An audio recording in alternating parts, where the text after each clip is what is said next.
ಏನ್ರಪ್ಪ ನೋಡಿ, ಇವತ್ತು ನಮ್ಮ ತುಮಕೂರಿನಲ್ಲಿ 8 ವರ್ಷದಿಂದ ಈ ಒಂದು ನಾಗರಕಟ್ಟೆ ಗಣೇಶವನ್ನು ಕೂಡಿಸ್ತಾ ಇದ್ದಾರೆ.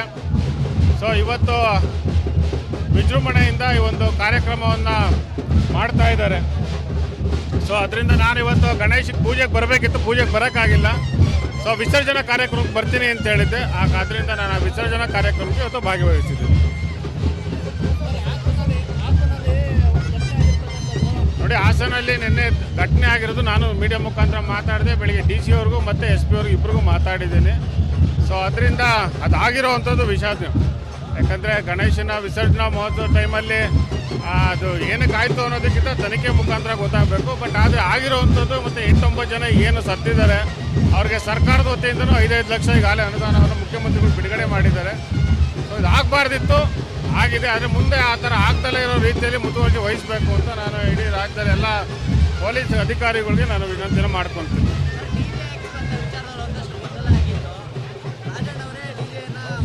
ಅಲ್ಲ, DJ ಎಲ್ಲೂ ಹಾಕಿಲ್ಲ.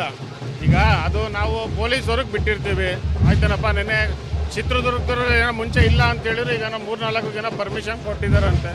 ಸೊ DJ ಹಾಕೋದು ಬಿಡೋ ಅಂಥದ್ದು ಅಲ್ಲಿ ಏನು ಅಡ್ಮಿನಿಸ್ಟ್ರೇಷನ್ ಇದೆ ಅವ್ರಿಗೆ ಬಿಟ್ಟಿರೋ ಅಂಥದ್ದು. ನಾನು ಹೇಳಿದ್ದೀನಿ ಮಾಡೋದಾದ್ರು ಮಾಡಿ ಅಂತ, ಬಿಡೋ ಅಂಥದ್ದು ಪೊಲೀಸ್ ಇಲಾಖೆಗೆ